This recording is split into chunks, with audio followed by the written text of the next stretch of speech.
So, we're learning how to read music. Here's the deal. You always have to start off with the music staff.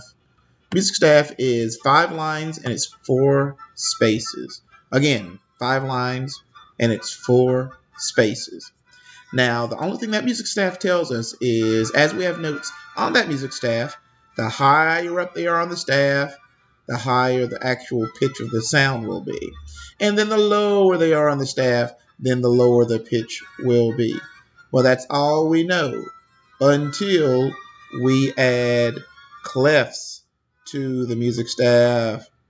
And the first clef we're going to have is called the treble clef. It's sitting right on my face.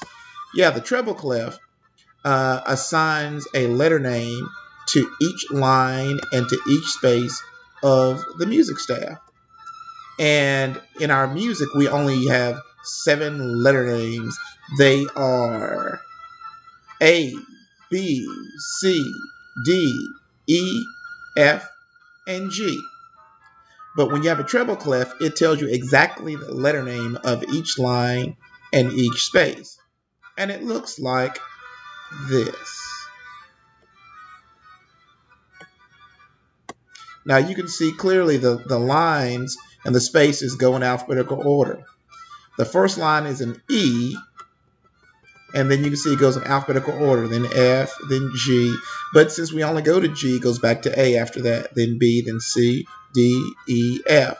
Now you'll see above the staff and below the staff, notice that the pitches continue going on. Yes, right, they don't stop. So my top line is an F, but if I have a note right here, right above the F, it's a G, because I keep going in alphabetical order. If I have a short line above the G, it'd be an A. And I just keep going back and forth like that.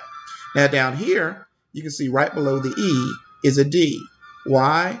Because D comes before E in the alphabet. So it works that way. And again, that's the treble clef. And when the treble clef is on the music staff, then it gives a name to each line and to each one of our spaces. This is another way that you can look at it. The lines are E, G, B, D, F. The spaces are F, A, C, E. For the lines, we usually say, every good boy does fine. That kind of is a way of reminding us of each line. Every good boy does fine. And the spaces for the treble clef is pretty easy. It spells face, F-A-C-E. But you got to remember, like we said a minute ago, whoop, that the staff continues on above that F and below that bottom line E. Forward in the alphabet as you go up above the staff, backwards in the alphabet as you go down below the staff. Now, some of you will also be reading what's called bass clef. Look how it landed right on my face.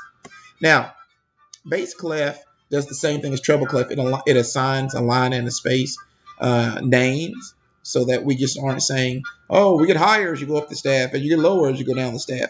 It assigns a specific line and space name. So let's take a look at the bass clef. There's our bass clef. So the lines are G, B, D, F, A. That's our 5 lines. And we say good boys do fine always. Good boys do fine always. And then the spaces are A, C, E, and G. All cows eat grass. Now you can see still alphabetical order. Here's G. That's the bottom line. The space here is going to be A. See, there's the A. B is the second line. Okay, see there, it's the B. And then C is the space after the B. Then the line is D. Then the space after D is E, going forward in the alphabet. The line after E is F. The space after F is a G. So up here, that's a G. And then the top line's an A. But remember we said, just like we said with treble clef, same thing applies to bass clef, that the lines and spaces actually extend longer. So, see that? There's my good boys do fine always and all cows eat grass. But see, if I go above the staff, top line's an A, space up here is a B. Bottom line is a G, go backwards, space is an F. If I go backwards again, the space is an E. So just remember that you aren't stuck with the 5 lines, 4 spaces, it goes higher. So I hope that helped you guys. That's how to read music.